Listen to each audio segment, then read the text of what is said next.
off a little bit from this week's reading, which is in Leviticus. And I will start from Leviticus 10. If we have time, I'll go to Leviticus 9. But I will start from Leviticus 10.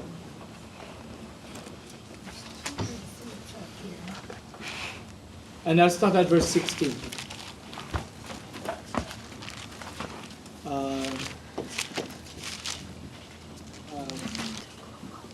In the part, as in every time in the Parshat, there are many beautiful things. It's only the most difficult part of doing a teaching is which one to expound on, because there's many beautiful things that we can go very deep in, and I think a lifetime is not enough to properly study the fullness of Torah. Is this helpful? Does it help? Can you see what's written there? I can't see what verse it is. Yeah, Oh, it's 10, we'll start at 10:16. 10:16. Yeah. Here, you see where it is bold? yeah, I think after this line it's hard to see. Oh, really? Okay. Well, one day we'll have the projector. Let's pray. Okay, so here we have something again, like I was talking about the Hebrew. Can you get the reference again? Leviticus 10:16. We might not move from there.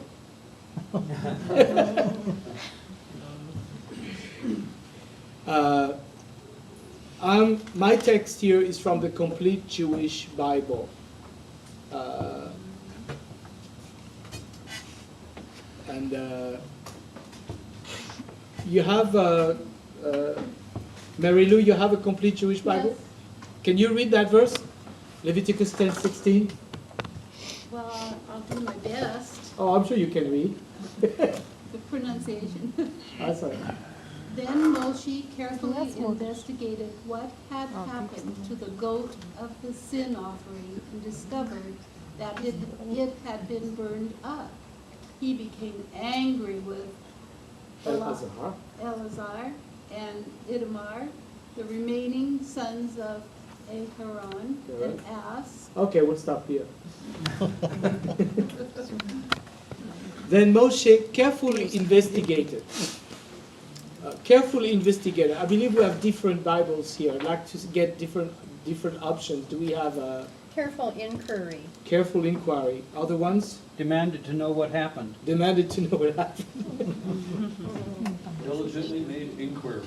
Diligently made inquiry. Anything else? Diligently sought. Okay, here. I know that I have some people here who are part of my Hebrew class. So, and some people who have been part of my Hebrew class, and some people who know some Hebrew. So I will bring here a little program where I can write Hebrew, and I'll make it very big. This is what's nice about computer. Okay, are you there? You're there. Okay, those Hebrew. Okay, change. We got to go to the right side, and we're going to make it bigger. Okay, here, 60. I hope that goes. And we're going to make it bold. Okay. that's too small, honey. Really? Yeah, you better make it like 100. Okay. You know, there's 2 good seats right up here. I mean, Okay, I have 96. You- 96. And I'm going to change a little bit. I don't like this font. Yeah, there we go. Oh, yeah. Uh-oh. Sorry. you could actually still make it a little bit bigger, honey. Okay, that's what written. Who can read it? Drosh, drosh. Drosh. In Hebrew, for example, somebody was asking me, you say, who knows how to say the word day? A day. Day? Yom. Yom. And if you say each day, day after day? Yum. We say that after cherry pie. You say yum. Okay? So when you put emphasis on something, you do it by repeating. And here it says, And he searched diligently, made careful, diligent, blah, blah, blah. You know, so the word to search is drosh. It's the verb lidrosh. Okay? Do you see my cursor? Okay? So, because he did it diligently, he wrote drosh, drosh. So, inquiry, make diligent inquiry. Now, there is something really remarkable about this drosh, drosh. Which book starts the Torah? Which was the first book? Bereshit. Bereshit. That means in the beginning. Now, which one's the last word of the Torah, of Deuteronomy? Let's see what it is. I'm not sure myself. The last word of Deuteronomy is Israel. The first word of the Torah is Bereshit. The last word is Israel. And the middle of it, if you count word for word, if you start from Bereshit, counting the words, not letters, the word, and you go to Israel, the last one, and you go backward, you arrive at Leviticus 10:16, right in the middle of Drosh Drosh. This is the middle point. The middle point. The heart. You see, in the beginning, search Israel. You know, it's basically the heart of it. And the word drosh is where we get the word Midrash. Midrash, which means a study of the scripture. I won't be able to see everybody, be able to see it still. A study of the scripture, a research. You know, in English we write the word study. And it's okay. You know, I wrote a devotion on Friday morning, or Thursday. No, I think it was Friday. I called it, the title of it was, "It is God who is in the details." There's an American expression that says the devil's in the details. But it's God who is in the details. We see it in Leviticus 10, when somebody didn't obey details of the offering. The Nadab and Abihu, you know. God's in the details.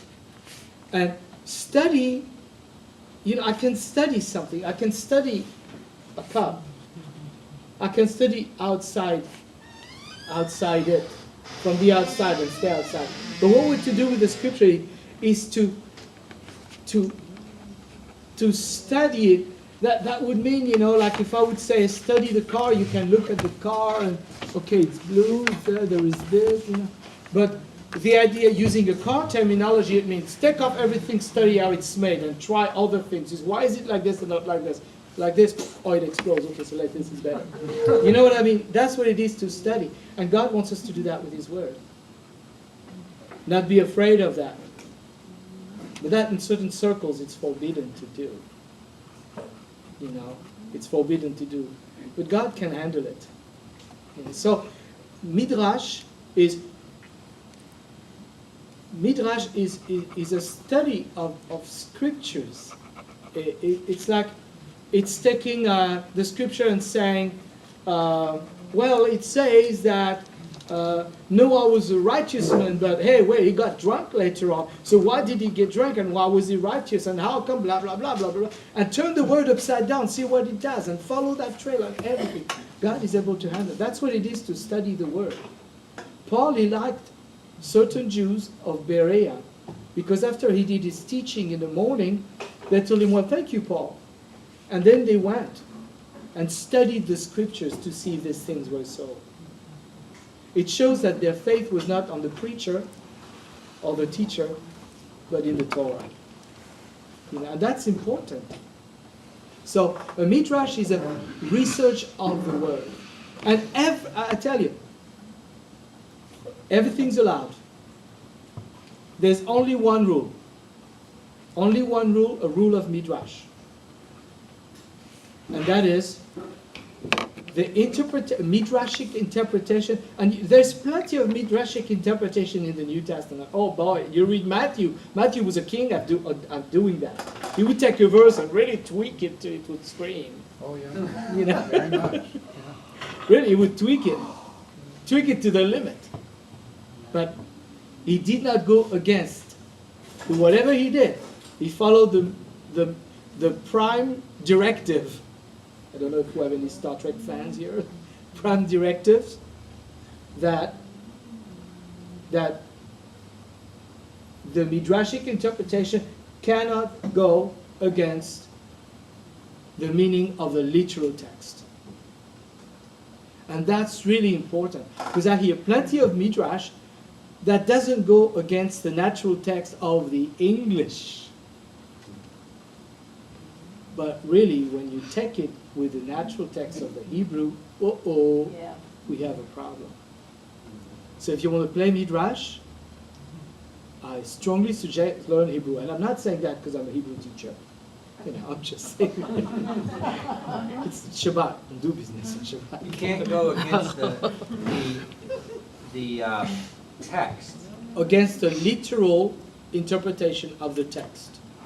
The literal plain surface, the literal surface interpretation of the text. You see? You can play with it on how it happened, on this and that, and blah, blah, blah. But the end rule's got to be the plain meaning of the text rules. And for that, you've got to know your Hebrew. Here it says, drash, drash. He was looking carefully. He was searching, yes, sir. So, I've heard it said that the process of understanding the base meaning of the text also involves the context around that verse. Definitely, that's part of it. And the challenge of Matthew is that so often it seems like he's ignoring the context and twisting the verse, almost ripping it out of the context and applying it to mean something very different than what that. So the thing I've struggled with from time to time is that why was it okay for Matthew to do that and not for us? Okay, we can go down that rabbit trail. I mean, I just. I don't mind going down that rabbit Give an trail. example. Can you I'll give an example. of what Matthew did Yeah. to... There's a verse in the beginning of Matthew, and this is a verse, actually it's good to go down that rabbit trail because it's a good tool. It's a good tool for discussion, even when talking with a Jewish person who knows Hebrew. Okay? There's a verse in Matthew where he speaks of Yeshua. It's right in the beginning. I think it must be Matthew 1 or 2 or 3. I think 1 or 2. He talks about Yeshua and he says, and his name shall be Emmanuel. Okay? And then he said, as the scriptures say, okay, I'm going to go follow it too. Somebody find it before me. You want to tell me where it is? Matthew something. Matthew 1. 23, 123. Okay, Matthew 1:23. Here we go. The virgin shall conceive and bear a son, and they shall call him Emmanuel. Okay, I want to see what I have here. 1:23. Okay. And then verse 25 says it was called Yeshua. Yeah, called Yeshua. Okay, so Matthew, sometimes we feel that maybe somebody did something, but like we feel that Matthew went against the original text, but maybe sometimes we don't know what happened. We don't have this is why it's important to to study this stuff. You know, because if Matthew did that, it's wrong and he's setting a wrong precedent. There's another example like that, where in the book of Exodus it says what's in the ark, and in Hebrews there's a different list. connecting it with a verse in Kings that gives a different listing, you know, and that looks quite different. But we got to realize that the writers of the apostolic texts, such as Matthew, they didn't always just use the text of Torah itself in Hebrew. They used a lot what was called the Septuagint. Yeah. They used the Septuagint, which was written by Jews. The Septuagint was not written by Greeks. It was written by Jews in Greek. But it was 70 Jewish scholars. It was an accepted book. It was written before the time of Yeshua, the Septuagint, maybe a couple of hundred years before. And they did that because they realized that many Jews were in diaspora, in exile, and they were forgetting Hebrew, and they were Greek-speaking, so they didn't want them to forget Torah, so they wrote the Septuagint. And the Septuagint sometimes gave alternate meanings. And in this verse, it says, 123, behold, a virgin shall be with child. The Greek here for virgin is parthenos, meaning maiden. Maiden, not virgin. The word for virgin is, and even in Hebrew, the word is different. In Hebrew, the original verse where this is taken from, it says Alma. It says Alma. And because the word virgin is Betula. So did Matthew in fact change? Jews accuse Christians, because Jews sometimes have bought what they've been told by Christians that the disciples were Christians. No, they were not Christians, they were Jewish. Matthew was not a Christian. Mattai is a Jewish name. So it's like, he was not a Christian, he was a Jew. But he was doing exactly Midrash, exactly that. Because the idea is that when you read the Talmud, okay, I don't want to be too complicated here, but when you read the Talmud plays a lot with Midrash. The Talmud will say, okay, the prophet says, and the Alma shall conceive, and shall call his name Emmanuel. Okay? The Alma, a maiden, can be either Betula or not. If I say a maiden, a young woman, she might be Betula or she might not be. Virgin? Yes. She might be virgin or she might not be. So in the Talmud, the sages, and when you study the Talmud, you see that they go on the two interpretations. Okay, what if she's just an Alma but not a virgin? But what if she's an Alma but a virgin? And that's concerning a miracle. You see? Now, that prophecy itself concerned, if you read it from its own text, okay? If you read it from its own original text, it was basically the king Ahaz who was doing something wrong, and the prophet Isaiah came to him and said, Ahaz, okay, look, God, I think it's Isaiah 7, something like that, Isaiah 7.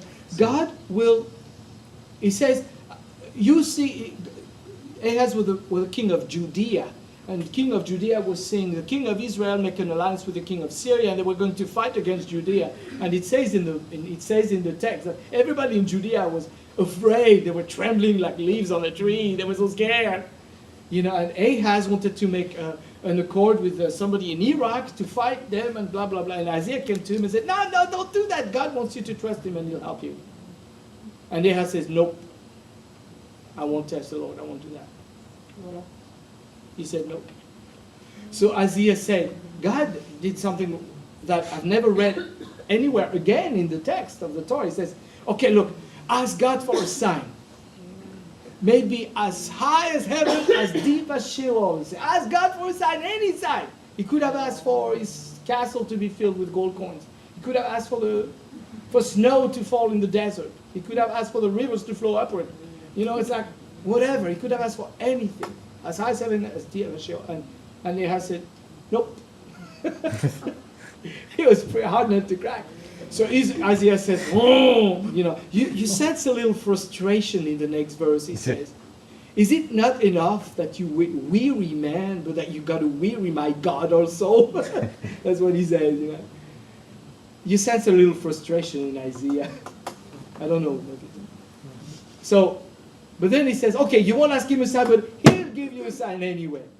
That's what he said. He'll give you a sign. Behold, the young woman shall conceive and bear a son. His name shall be called Emmanuel. And there is a whole bunch of things about him. And lo and behold, he had a young maid, a new wife. It doesn't say whether she was a virgin or not. She was his wife. She was Alma. She had not had a child. She was a maiden. So, and he told her she's going to conceive. And lo and behold, his young wife got a child. And there was no mention in the verse of virgin. There was no mention in the verse of virgin. In Isaiah. In Isaiah. That's right. There is no notion. So, basically, Matthew twists that and yeah, puts. the thing is that the two interpretations are valid because Matthew did not take the verse from the Torah. He took the verse from the Septuagint. He took the and the verse in the Septuagint, written by Jews, okay? Written by Jews, not Christian. Yeshua was not even born. Says virgin. That's right.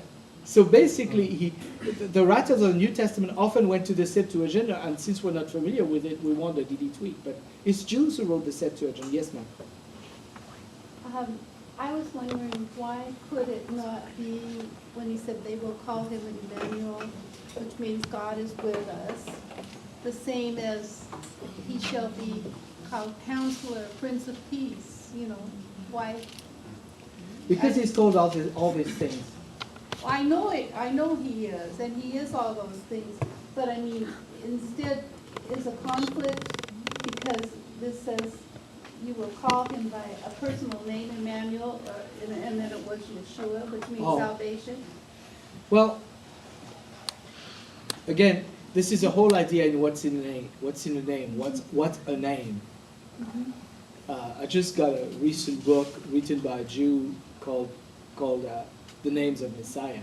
It's beautiful. He talks about, he introduces by the idea of names. For us, a name is a singular soundbite that identifies somebody. Yeah, But in the Bible, that's not it. but this couldn't be just a general, like Prince of Peace. Emmanuel, it should be like saying he gave him a function. A name is a property, and he called him by his function.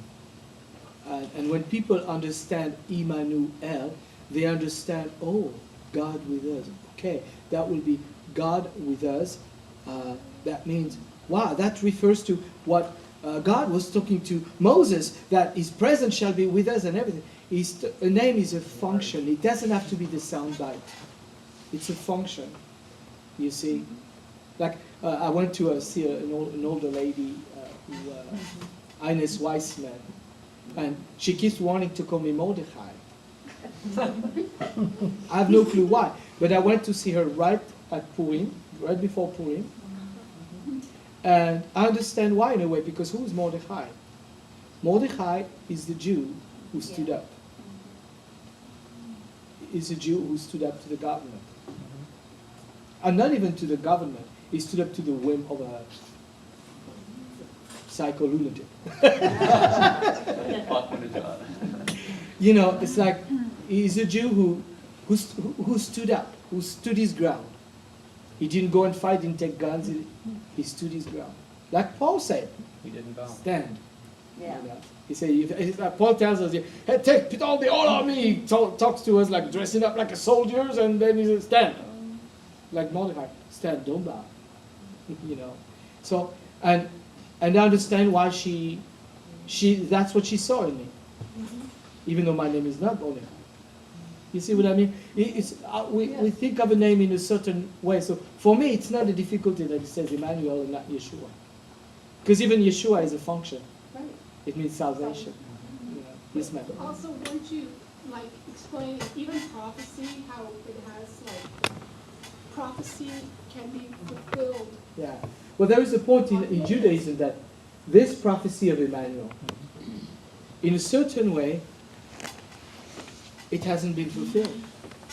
He said, God will give you a sign of the maiden shall come and she'll have a son. So there is a report in history you can read that a young wife had a son, but she never called him Emmanuel. He never represented the presence of God in the people. And everything written, before he learned to learn the difference between good and bad, he shall eat curry. There's all kinds of stuff that's written about him. That never happened. So here's how the Jews put it.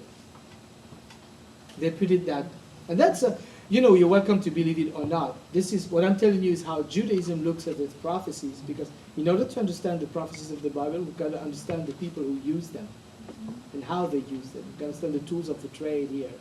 It's like trying to fix a car and not knowing which part of the motors you've got to use, metric tools or the other one. Okay, you've got to know which one to use. If not, you're going to have a problem. So, for the Jews, if a prophecy happens, okay, the young maid shall have a son. Okay, she had a son, and she shall call his name Emmanuel. Well, okay, that's a bit kind of funny. And then all this didn't happen. So they say, oh, that's all right. That means the rest of this prophecy will be for another time. It will be fulfilled by another Alma, who will have a son.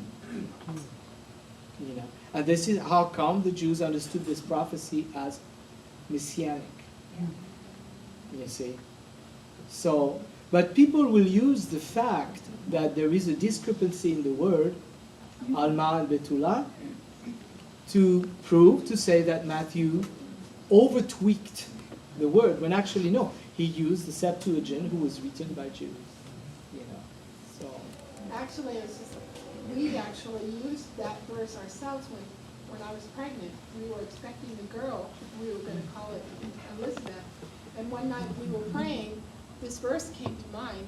She shall give birth and shall call his name Emmanuel. Yeah, we were with a group of people, and we had asked for prayer. And we were praying, and one of the girls that was with us got the verse, and the virgin shall conceive. I thought it was remarkable. My wife was not a virgin when she got pregnant. It was our 6th child, but she hadn't had a child in 8 years. And we never did any birth control practice or anything, never. So we never did. So she did, and then after, I'm coming. And then after we went to our bedroom, I told her, do you know what the rest of that verse is? She said, what? I said, and his name shall be Emmanuel. I told her, we're having a boy. And that's why his name is Emmanuel. Yeah. Yes, sir, you wanted to ask something? So maiden means wife then? Maiden? Maiden, what do you say maiden? Maiden in English would mean young girl. Oh, young girl. Alma means young girl, married, unmarried, Mrs. Miss. I think in Old English, maiden meant virgin, in Old English. Yeah. Right for that? Maiden. I think it's changed over time. Yeah, it's changed over time. But in the Alma is a young girl. Rebecca was Alma. Rebecca for Isaac, she was Alma too. Yeah. So maybe that's why they were translating Septuagint. They were thinking about like those And it's like possible examples, and they were Matthew did it thinking on she's. purpose to take that translation probably. That's possible. Yes. And I've looked at that verse, so I've also leaned towards virgin, just because the word oat has a nuance of something that stands out Oat. above other events, So when like a banner or a flag, or it's just something that sticks out. And just when I think of a young woman having a child, that doesn't really stick out. Women do that all the time. So that's one of the reasons why I've leaned towards the Septuagint, the cognate language of Yeah. those, is reaffirming that nuance in there, because that's oat. Yeah. It's not something that happens every day, it seems like. Yeah. Yes. So a virgin birth would be something that would stick out. Exactly, Yeah. and this is very Messianic because all the very special folks in the Bible are born of barren women, or Yeah. very long time not having a child. This is why it's so important. All that to say, I know that a question some people might want to ask me, and whenever I teach about this, is people ask me, so do you believe Mary was a virgin?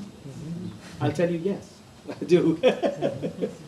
I'll tell you yes, I do, because it's written in other places, and if anything, the people who were close to Yeshua, they knew. You know, and if Mary, she said, hey, I haven't been with any man, said, oh, don't, you know what I mean? I believe the text. You know, I believe the text. So I believe she was, no matter what kind of trash or thing. That's a plain literal text that she was, and I believe that this text, Matthew, from the Jewish writers, are right. There might be translation problems, but the basic essence is right. I told you we won't move from Leviticus 10:16. Well, I appreciate your tolerance of the rabbit trail, because it's something that's No, that's a confusion fine. point of the. No, this is a very important point because Jews use that. This is one of the very important ones that they use. You know, but the Septuagint says virgin, so. The Yes. Ugaritic language also we talk about. I'm sorry.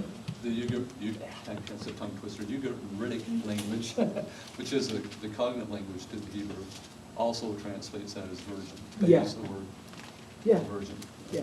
So it's supported by other languages that are related. Yeah, it is supported. Yes, ma'am. So, from listening to this, my understanding is just like English, you can't just take one Hebrew word and go, oh, that must be, you have to look at the whole Oh, context. definitely. Just like Hebrew, I mean, just like English. Yeah, just like in English, if you see the definition of light, bright, I mean, green, So you know, do the same thing. green means unripe, it's a color, it means immature, it means it's Yes, ma'am. I think what was really shocking to me in this line of taking things literally was when I found out about the crow 3 times to Peter, and then, because I always thought it was a real chicken. Yeah, when it says there shall not be Yeah, any everybody. chicken by the temple. I mean, most Christians still believe that, Mhm. you know, we didn't know it was a crier with a, It's a crier, because it says there shouldn't be any chicken. yeah. But you know, people are told that it is not necessary to study the Old Testament. It says there shall not be no chicken around the temple. Mhm. So why, I don't know, but there couldn't be a rooster, unless it was a stray rooster. But there was a crier who was called a crow. Yeah. You know? So it was a crow Yeah. that crowed 3 times. Yeah, it was the crier for the morning prayer. You know, the crier was similar really to the Muslim crier. Yeah. You know, it was the same idea. Yeah. he cries the opening of the beginning of the services. Yes, ma'am. Can you say it's harder to get it can be harder in Hebrew than English because Hebrew has so many different meanings? To get the context of the paragraph or the saying? I don't think it's either or. I think English is tougher. Because Yeah. English is a mixture of languages, and English has hardly any rules, rhyme or measure, or principle. Hebrew does. So you say English is easier? No, I think Oh, it's English hard. doesn't make sense. I think what he's saying is that if the text is written in Hebrew, then you have to have the Hebrew understanding. If the text is written in English, then you have to have the English context. So it's culturally, you have to understand the culture of the language that it was written in, whether it's English or Hebrew or French or whatever. You can't just, It's a little bit like, you know, people would read that Yeshua on the night of the Seder, he broke the bread. So, oh yeah, okay, so Leonardo da Vinci, you know, Yeshua with a piece of bread in his hand, you know, and not understanding the culture that on that night, wait a minute, it's supposed to have matzah. And it was bread, but unleavened bread. You see what I mean? Because of not knowing the culture. It's a little bit, if I try to read a book in English, translated in Chinese, translated in English, about a book about the rural life of Chinese 2,000 years ago. I won't understand a lot of it. Right. He's going to talk to me about a lot of stuff that isn't familiar. If I tell somebody, go eat, go buy something to eat, it will mean something different in China, in Japan, in America, and in Israel. If I tell him anything you want, yeah, go to the store, buy yourself something to anything you want. In China, it might be dog, cat. In India, serpent, monkey brain. In Japan, shark. In France, ham, saucisson, baguette, snails, fried rice. In Ukraine, salo. You know, in America, hamburger. Yeah. You know, ham or stuff like that. In Israel, but if we know the story, this element happens in Israel, well, okay, anything you want doesn't really mean anything you want. The context is Israeli. It's like, here's another idea about that. Somebody came to me one time and said, you can't justify the rightness of polygamy in the Bible. I said, oh, really? How do you do that? And I thought he was going to bring me David, Abraham, and all that, which in that the sages of Israel, they say that even though it doesn't say you shall not have several wives, the Torah teaches us by what we read that every single polygamist marriage was led to a dysfunctional family. Whether it was Abraham, Jacob, David, it always led to a dysfunctional family, so it must be bad. So, but then, that's not what he brought to me. He brought to me the Song of Solomon, where it seems that a guy goes to a girl and they do their thing without being married, because he doesn't say they're being married. So I said, but look, you're talking about a story between Jews supposed to be happening in Jerusalem. So the context is the Torah. Of course they're going to get married. But the story is not going to tell you, because you're supposed to know the context when you read this story. Without context, without understanding the cultural context of anything, we make a mistake. We don't understand. And this is why so many mistakes are made with the apostolic scriptures, because people read it without the context. The apostle doesn't care to re-explain everything. If you want to know what he means, just go to the Old Testament. But, oh no, we're not supposed to read it. It's not valid. It's obsolete. Right? I'm being sarcastic. That reminds me of the verse when Yeshua tells the 70 Talmudim disciples to go out and that whatever's put before them, that eat. And it's like, well, they were going to Israeli homes. He said, don't go to the Gentiles, the Samaritans, go to the lost sheep of the house of Israel. So they're in Israeli homes. So whatever's put before them is going to be kosher. Exactly. And we've got to read within those things, with understanding of those things. Very good, yeah. Okay, shall we try? Leviticus 10. Let's try. No, that's all right. We almost started. No, that's all right. If you don't mind, I don't mind. Okay, 16. Okay. So he was such a. What I want to get into with that, don't have to make it too long though. We certainly won't do Leviticus 9. But what I was interested in is that here Moses was the heart of the Torah here. The sages, they say that they use that fact that drosh is in the middle of the Torah to tell us that the main goal, the core of the goal is to study the Word, to research the Word. And I think it's great. I think it's true. I think it's a valid interpretation. The goal of Torah, to study it. Paul says, study the Word and study it to show yourself approved unto God and all that stuff, But what I was interested in is what he was looking for. He was looking for the goat of the sin offering and behold, it was burnt. And, you know, I would like to offer you a Midrash using 2 Corinthians 5:17, but it is most specific in the complete Jewish Bible. 17 for 5:17, I will read 17, 18, and 19. 2 Corinthians 5, 17, 18, 19. Yeah, and maybe 20, 21. I don't like to just take one verse. Okay? And I would like to have it from the complete Jewish Bible, because again, in the other Bible, there's one little word missing. The verse I'm looking for is actually verse 21, but I want to read it within its thing. So here, I'm going to read it. Okay, go ahead. 5:17. You're going to start at 17. 2 Corinthians 5:17.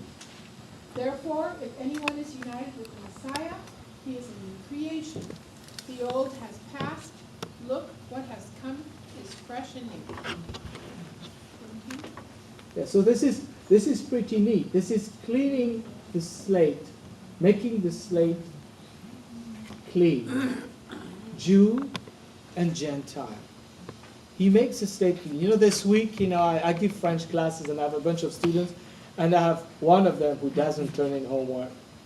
And I got so mixed up trying to figure it out what she got late. And then one turns half of it, you know, oh my gosh. You know. But the two other ones turn everything right on time. So after spring break, I went to them, I said, okay, look, no, I said, okay, we start fresh. We start fresh. The slate is clean. Okay, you don't have to catch up with this old homework. Cleaning that's what he does, a new creation. But then I started thinking, yes, but those guys who filled in the work, who did the work, they're going to feel jealous. Oh, yeah. They're going to feel it's unfair. And then I thought, well, it's my prerogative. I'm the teacher here. And you know what? This is what God does with us in Yeshua. He cleans the slate clean. And some people have tried their best and everything, and the other guys just fooled around in parties and didn't care. But Yeshua's the same price, same thing, same notion, same, and we all start together. We all restart. The one who did out of, let's say, 100 offenses only did one, and the guy who did 99, same thing. No catch up. And it's normal to feel jealous. I think this is the problem between the Messianic Jews and Messianic non-Jews. There is this jealousy, there is this, you know, but it's okay. Competition is good, you know. You know. Okay, so I'm sorry. 18. Oh, 18. Yeah. Okay. And it is all from God, who through the Messiah has reconciled us to himself and has given us the work of that reconciliation. Okay, so notice here how Paul says us. This us is the apostles, the Jewish believers. You know, he says us, giving us the work of reconciliation, and then he's going to explain what is that work. Which is that God, in the Messiah, was reconciling mankind to himself, not counting their sins against them, and entrusting to us the message of reconciliation. Mankind, reconciling mankind. Through the Messiah, all people can come to God. Through the Messiah. Okay? And this message was entrusted to, Paul used the word us, whoever that us is. Okay, 20. Therefore we are ambassadors. Again, we. We is the same as the us. Therefore we are ambassadors of the Messiah. In effect, God is making his appeal through us. Oh, us. And what we do is appeal on behalf of the Messiah.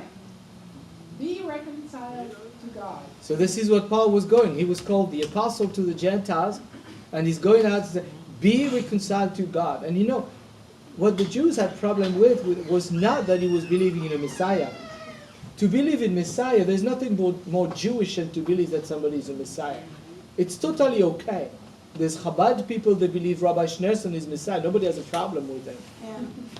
This was not the issue. If you look at Paul's defense in Acts 21, he says, yeah, and I met Yeshua, and I met him at the door, I fell off my horse. Nobody said anything. They believed. He tested him, well, you believe this guy's the Messiah, that's fine. They all started shouting when he said, and then I went to the temple in Jerusalem. And when I was in the temple, I got a vision. And they said, okay, vision in the temple, very holy man, Paul, what tzaddik, very good. And he said, go to the Gentiles. That's when they shouted, this man is not fit to live. They were ethnocentric. They said, we're little God-spoiled brat and we don't want anybody else to interfere. Really, that's what's really the problem. Really, this was the whole issue. This was the whole issue. Or they wanted absolute control of how that happened. You know, and Paul said, nope, no way, Jose. He said, in Messiah it works. He said, Messiah is your circumcision. He says, basically, Messiah is their conversion. So he was, and that's that's what he died for. Paul died. He died for giving the right to the non-Jews to enter the covenant of Israel. Apart from the establishment. Yeah, apart from the Jewish establishment. That's what he died for. And you know what? Today, it's almost like Israel returned to its same thing as it was when it closed down.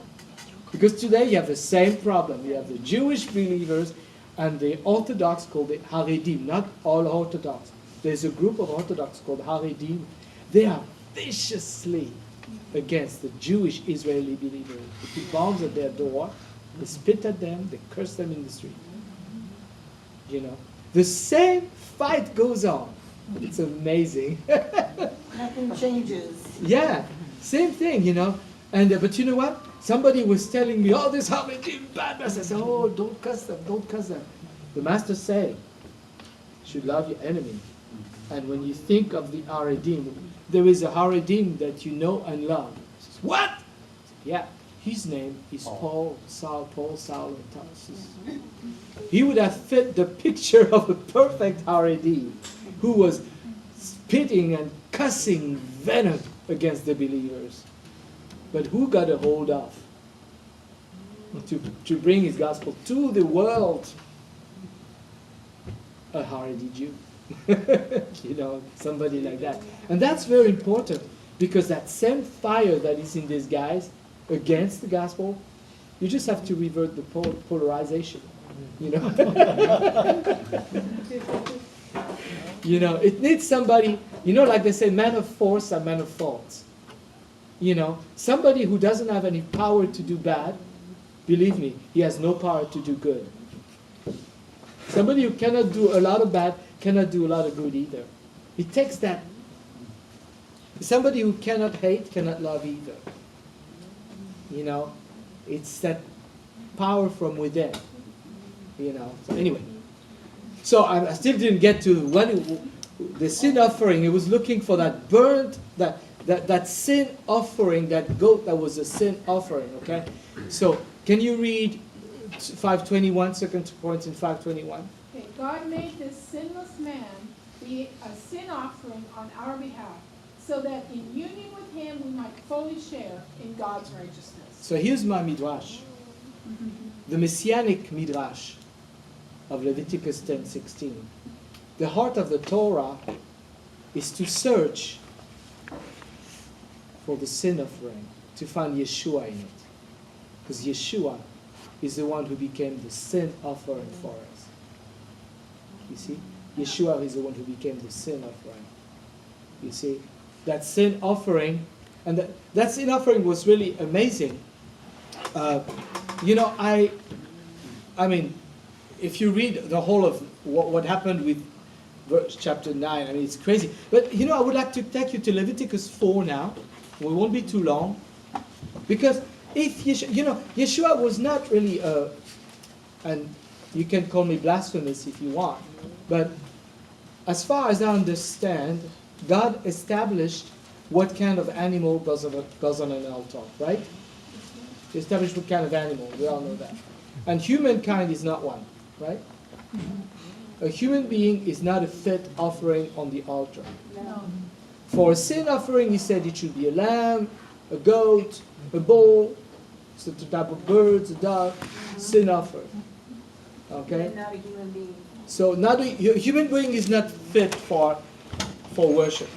So, but Paul used that, and he used that midrashically, because he was talking, actually this verse is in Corinthians, he was talking to a congregation in Corinth of Jews and Gentiles. He knew the Jews understood what he meant by sin offering, because the way Jews studied the Bible in those days is that at 5 years old, you start memorizing. And you start memorizing what? Leviticus. At 5 years old, you start memorizing Leviticus. You know everything about the offering. So Paul doesn't have to explain what he means by Yeshua as the sin offering. They understand totally what he means, the Jews do. But the Corinthians, they live with the Jews. They go to synagogue. They say, hey, what's this? What is talking about? Explain to me. So they go and study Leviticus. And I don't want to make it too long. But here's Leviticus 4 talks about the sin offering. If we want to understand what the function of Yeshua as a sin offering, we better understand what is a sin offering, what it's for, right? So here I'm going to read it, and I'm not going to go in all the details of the butchery detail. That can be a class of its own. Why this part and not that part? I'm going to skip all the butcher lingo. Okay, so. Leviticus 4:1. I'm reading from the complete Jewish Bible. Adonai said to Moshe, if I say a word you don't understand, please raise your hand. Tell the people of Israel, 4:2. If anyone sins inadvertently, I'm pretty sure we have all the translation for sins inadvertently in Leviticus 4:2. What do we have other? Unintentionally. Unintentional. Okay. That's what it means. This is for unintentional sin. You remember how Paul said there is no sacrifice for voluntary sin? He says, if anyone sins inadvertently against any of the mitzvot, meaning the commandment of Adonai concerning things which should not be done, if he does any of them, then if it is the anointed Kohen who sinned and thus brought guilt on the people, he is to offer a young bull without defect as a sin offering for the sin he committed. So Yeshua, if he is a sin offering, if he plays that role, it is concerning an inadvertent sin. Okay? It says if anyone sins inadvertently, well, Paul, who was very familiar with that, he said, all have sinned and come short of the glory of God. So I think we can all say we need sin offering, right? That's true. Then he says, I really like the next one. If the anointed priest brings guilt on the people by sinning, the anointed priest makes a deep mistake, makes a big mistake of understanding. People follow him. And because of it, because the word priest is not like a pastor, okay? A pastor is kind of an organizer, a facilitator of the congregation. A priest is a vicar. A priest represents. The Catholics call it the vicar of Messiah, okay? Because vicarious representation, that's what the word priest means. The high priest was a representation of Messiah. He was called the Mashiach, the high priest, because he was anointed with oil. Okay? Now, if the high priest makes a mistake and thereby makes the people sin, there is a sin offering for it. I'd like to suggest to you, there is a high priest 2,000 years ago that made Israel sin. That what? 2,000 years ago, there was a high priest that made Israel sin. His name was Caiaphas. Caiaphas? Caiaphas. Who who condemned Yeshua and sent him to the Romans. He made Israel sin. Yeah. Because people have, it's written in the Torah, you have to follow the authority of the high priest. And also tore his robe, which is Mhm. against Torah to do. Yeah. So, this talks of a hope. Yeshua is also a sin offering for a high priest, for the people, if they are mistaken because of the folly and the mistake of the high priest. This is such a beautiful. People often say, but what, Protestant Christianity has a lot of problem with clerical authority. It's born out of the rebellion against the Catholic Church. It's like, it's born out of that. And people do not accept clerical authority, but I don't know. As far as I'm concerned, clerical authority is something real in the Bible. It's in the Old Testament. The priests have actually power of life and death.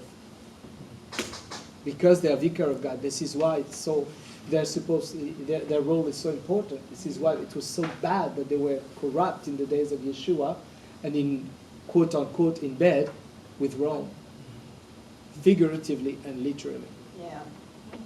Yeah. So it was bad. But look at this. If the anointed priest, the Mashiach, the high priest, okay, who sinned and thus brought guilt on the people, is to offer a young bull without defect as a sin offering for the sin he committed. He's to offer the bull, 4:4, at the entrance of the tent meeting before Adonai, lay his hand on the bull's head and slaughter the bull in the presence of Adonai. Okay?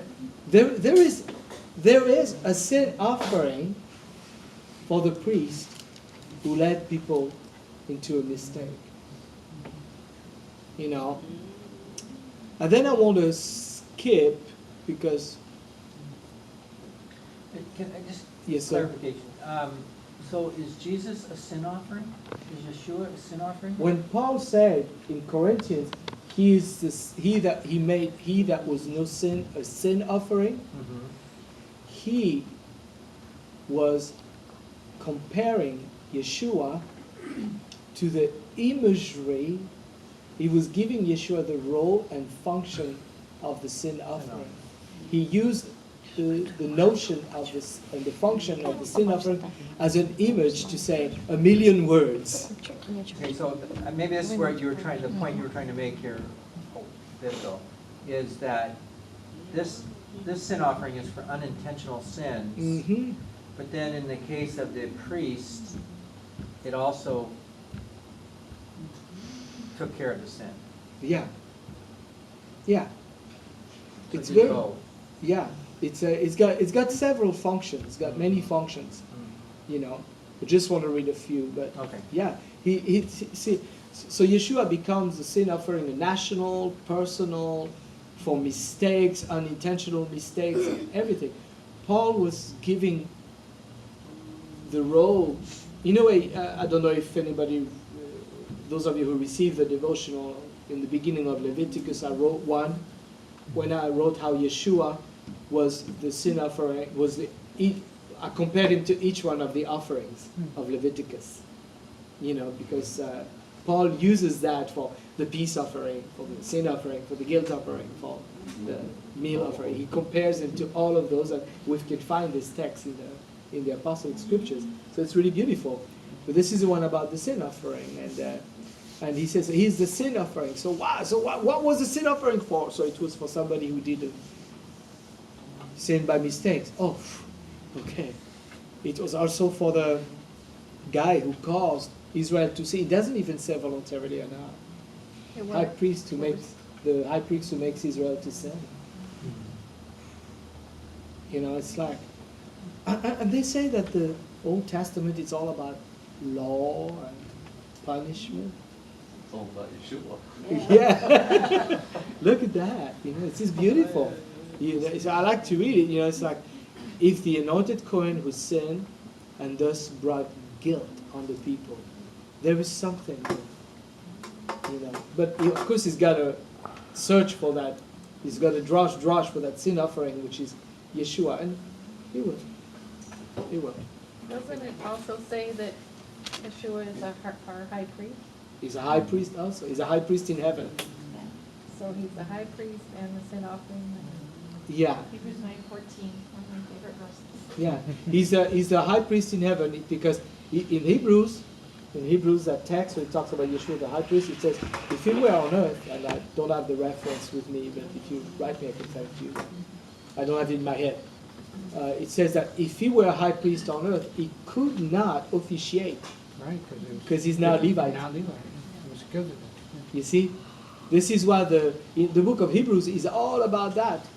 It's all about that. People had a problem that, well, you say Yeshua is a high priest. Okay, I don't mind, but the high priest is supposed to be from the tribe of Levi, and it's Judah. That doesn't work. But it still still could work within the Midrash, but they needed something more. So what did Paul did? If Paul is a writer of the book of Hebrew, the writer of the book of Hebrew is still a mystery. He said, oh, well, he's not a priest according to Aaron, he's a priest according to Melchizedek, who was born before Aaron. Oh, okay. And what did he use for that? Psalms 10. Psalms 10, which was a Messianic psalm by excellence. I think he's the one who says, I made you a priest forever according to the order of Melchizedek. I think it's Psalms 10. 110.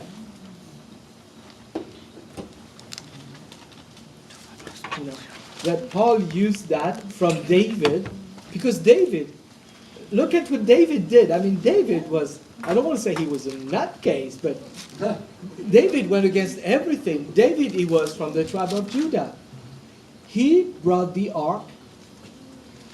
He brought the ark to Jerusalem. It says in Chronicles, he reorganized the whole priestly function. He offered. He was not a Levite.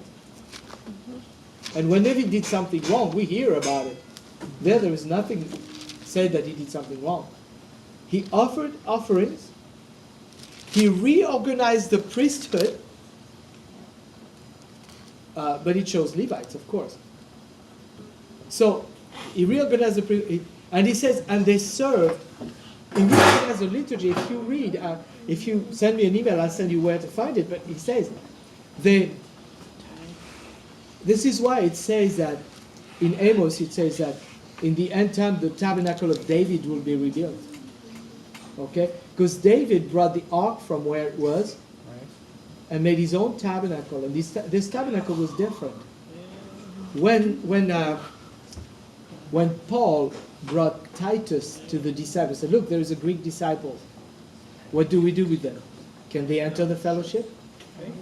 What James gave with the verse in Amos 9, which says, yes, it says, in the end of days, David's tabernacle will be rebuilt and it will be a light to the nations or something like that. I forget exactly the narration. That's the verse they use because, and what was different about David's tabernacle? Is that they served with offering of praise and songs. And it says, before the ark, which means no veil. No veil. The Hebrew says, Lifnei ha'aron. No veil. David made a tabernacle, and then he's the one who reorganized the whole priesthood. The liturgy we have today in synagogue comes from what David organized. It's like the whole system, the course of priesthood come from David. Solomon, all he had to do was build a house. The rest was all done. So David acted as a priest. King. Out of Judah. Judah, he did that. And he never got in trouble for it? Yes. Well, that's what I was going to ask. Why, when whose sons were both killed immediately because they gave the strange fire? Yeah, Aaron's son. Mm-hmm. Yes. And I Yeah. mean, I think that David, when you read the Psalms, David knew something we don't know that he knew. Look at Psalms, I forget the one. You know the Abba song? By the rivers of Babylon. Okay? This is a verse from David. David wrote a Psalms, I think it's Psalms 84, I don't quote me on it. He wrote, we were there by the rivers of Babylon. They asked us to sing songs about Zion, about Jerusalem. But we couldn't because we were so sad because our city was destroyed, so we hang our harps on the willow tree. We couldn't sing. You know, that's what this song is. David wrote, we were in Babylon. We hang our harp on the trees because we couldn't sing songs about Jerusalem because he wrote that it was 1000 BC. The captivity of Babylon happened in 600 BC. After. Interesting. So David was like, I don't know, David. People judge David, talk about, I won't touch him personally. It's like, I'm not fit to. Yes, I will. He had a connection with God like no other. But yes, he was a sinner. It's just like you say, his sons did this and everything. We just have this notion that to be a person used of God, you've got to be perfect. And nobody can be. Committed. You know, you got to be maybe committed to God. Men of force are men of fault. If you can't do anything really bad, you can't do anything really good. You know, because you whip them. He knew David's heart, and whereas Aaron's sons, maybe I read kind of a midrash on that, but maybe There was they something. entered with alcohol, drinking. I mean, he called David a man after his own heart. Yes, The word David means beloved. yes. You know, so. Okay, so basically, if you want to know about the sin offering, read Leviticus 4. You know, and it explains then when we study the offering, we study about Yeshua, because the apostolic scriptures compare Yeshua to all the offerings. So to understand Leviticus is understanding Yeshua. So I You have know. a question. Yes, ma'am. So in the process of applying this and living within this whole idea of following Torah, how do we do that then in terms of believers in Messiah? How do you do the Leviticus? Well, this was a question that was asked a long time ago. Because look, the Jews had this problem in Babylon. They could not follow Torah anymore. Right. And then for 2,000 years, they can't follow Torah anymore. So in 200 AD, the Jewish leaders of the day got together in a place in Israel called the Avnei, and a man called Yehuda Anasi, Judah the prince, decided to put Jewish culture and Midrash and oral traditions on paper. And little by little, and they also, in the middle of doing that, they had to reinvent Judaism. They knew that within 2 generations, There would be no more. there will be no more. Yeah. So they established a bunch of traditions, and the system of it is that. This is where the traditions come from. Yeah. You know, and the idea was that if you go to a synagogue, for example, on the Sabbath day, you'll see people reading stuff in Hebrew. They'll read every scripture about the Sabbath. If there is for example, on the day of Rosh Hashanah, there's supposed to be an offering, they'll read everything about what's supposed to happen on Rosh Hashanah. You know, and what they concluded is that since we can't do it, we can at least get together and read what we're supposed to do. And they gave a name to that. It was called the sacrifice, the offering of the lips. Offering of praise. Yes, and Paul used that term, the offering of the lips, when he talks about praising God in the midst of trouble. Right. He used that term. So this is how they do it, and I think it's a great system. At the time of the offering, at the time of Shavuot, we read everything about Shavuot. We read the story, you know. And the Jews have studied a lot. The story of Ruth goes with Shavuot. At Rosh Hashanah, you read Abraham and Isaac, you know, along with all the scriptures. And there is a lot of studies into that. You know, so you read the text. You cannot do the whole thing and go to Jerusalem and slaughter. And we don't have it. It's non-existent. So what if it was there though? like down the road, there's supposed to be a new temple. And that's the big discussion. You know, with sacrifice and everything, you know. That's the big discussion. It So, is, yeah. so if Messiah, if Yeshua has become everything in all of this, then why isn't it just all about Yeshua, and do we need to ever have a temple? Well, you know what? This is a big can of worms. Let's pray now. You know, this is big. You know, so and then we can keep talking over at the table. We love that. We can keep talking at the You table. I don't never mind. get to eat, but we love What's that? that. Oh, he finishes his plate.